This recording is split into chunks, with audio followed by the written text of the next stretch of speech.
Home science BA part second food and nutrition विषय के अंतर्गत आज हम अध्ययन करेंगे food and functions of food. तो आइए सबसे पहले हम देखते हैं भोजन क्या है। भोजन जीवन के लिए एक आधारहीन आवश्यकता है। भोजन ही शरीर का पोषण करता है। वायु और जल के बाद भोजन मनुष्य की आधारभूत आवश्यकता है। भोजन से शरीर को ऊर्जा, पौष्टिक तत्व मिलते हैं जिससे शरीर की विभिन्न शारीरिक एवं मानसिक क्रियाएं संपन्न होती है।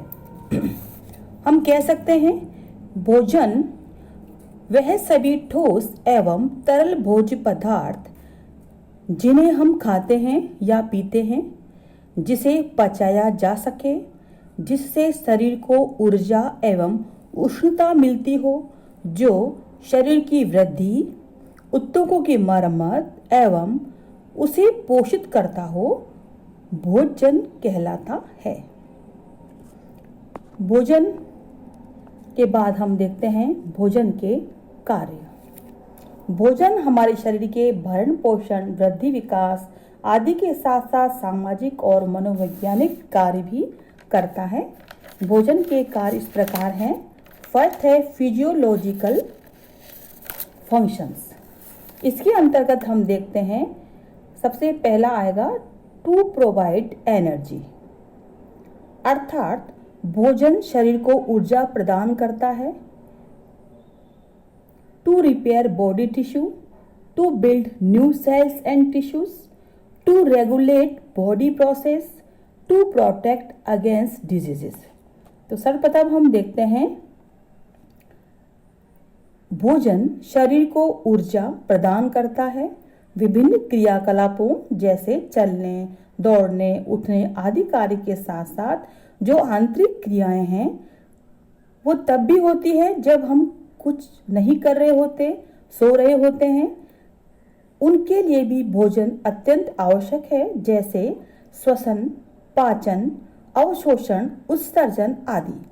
इन सभी क्रियाओं के लिए हमें ऊर्जा की अत्यंत आवश्यकता होती है, जो हमें भोजन के द्वारा ही प्राप्त होती है। भोजन के मुख्य पोषक तत्व कार्बोहाइड्रेट और फैट के द्वारा हमें ऊर्जा मिलती है। इन्हें ऊर्जादायक भोज्य पदार्थ भी कहते हैं। कार्बोहाइड्रेट और वसा के द्वारा हमें 1 ग्राम कार्बोहाइड्रेट या वसा प्रोटीन से 4 किलो कैलोरी ऊर्जा मिलती है, जबकि 1 ग्राम वसा के द्वारा हमें 9 किलो कैलोरी ऊर्जा मिलती है। सेकंड देखेंगे to build cells and tissue, कोशिकाओं और ऊतकों का निर्माण करना जिससे शरीर की वृद्धि और विकास होता है। प्रोटीन, वाटर और मिनरल्स कोशिकाओं और सेल का निर्माण करते हैं। प्रोटीन हमें दालों, अनाजों, मिल्क, एग, फिश आदि के द्वारा प्राप्त होता है। हम देखते हैं कि गर्भधारण के समय एक छोटे से अंडाणु और शुक्राणु के मिलन के बाद जिस जायगोट का निर्माण होता है, वही हमें 9वें माह तक एक छोटा शिशु बनकर तैयार होता है। उस समय शिशु का भार मात्र 2.5 से 3.5 किलो तक होता है, लेकिन वही जब युवा अवस्था प्राप्त करता है तो वह 50 से 75 किलोग्राम का हो जाता है और उसकी लंबाई भी 5 से 6 फीट तक हो जाती है। इस प्रकार भ्रूण के विकास के लिए, व्यक्ति के विकास के लिए भोजन अत्यंत आवश्यक होता है। बाल्य अवस्था में, किशोर अवस्था में भोजन में प्रोटीन, खनिज लवण और कार्बोहाइड्रेट की उचित मात्रा होने पर उसका विकास, वृद्धि अच्छी प्रकार से होती है। वृद्धावस्था में शरीर के निर्माणात्मक जो तत्व होते हैं वो भोज्य पदार्थ ज़्यादा मात्रा में उनकी आवश्यकता होती है, क्योंकि वृद्धावस्था में कोशिकाओं की टूट फूट ज़्यादा होती है, तो हमें प्रोटीन, खनिज लवण युक्त आहार ग्रहण करना चाहिए। आगे देखते हैं to repair cells and tissue. हमारे शरीर में कोशिकाओं, ऊतकों का लगातार ह्रास होता रहता है, टूट फूट होती रहती है और लगातार नई कोशिकाएं, नए ऊतक बनते रहते हैं, क्योंकि हमारे शरीर में प्रोटीन, खनिज लवण, विटामिन के द्वारा इनका निर्माण होता रहता है। तो मैं इस प्रकार भोजन कोशिकाओं के, नई कोशिकाओं के निर्माण में, रिपेयर में, मरम्मत में भी उपयोगी होता है।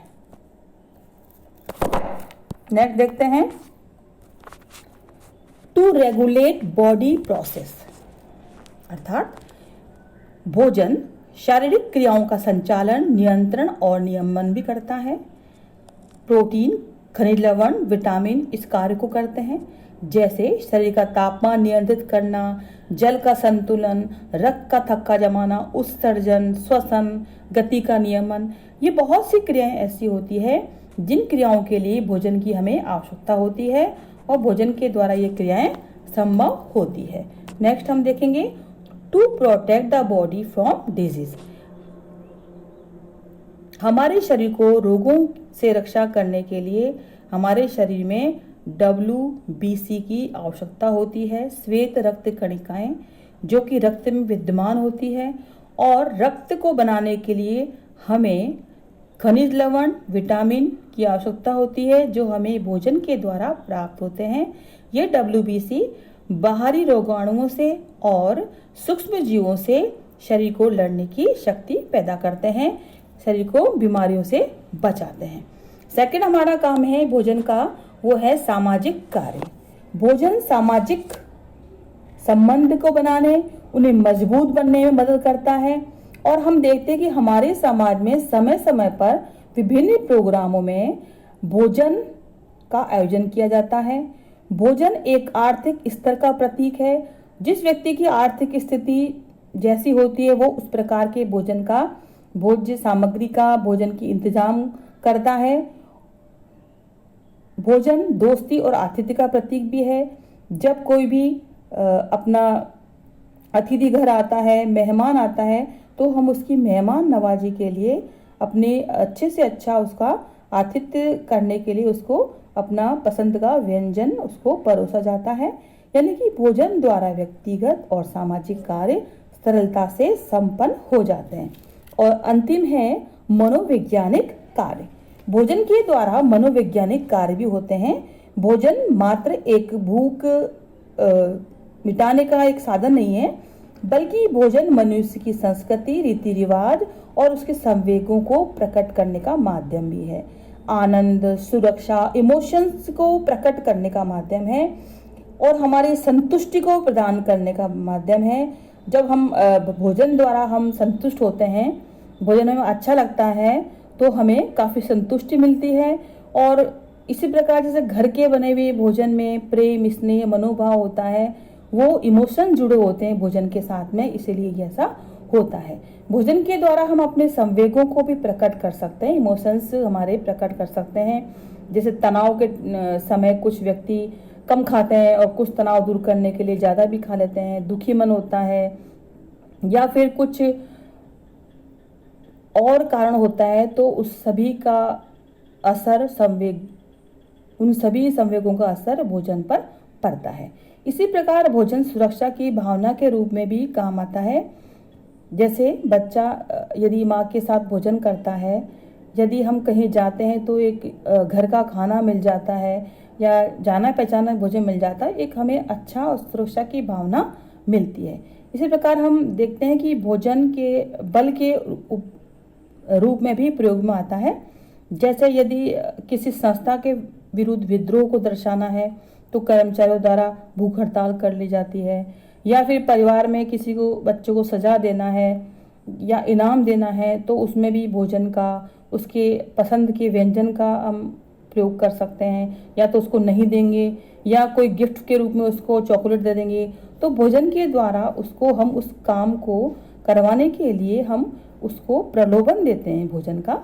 तो भोजन के द्वारा हम बल प्रयोग के रूप में भी प्रयोग कर सकते हैं।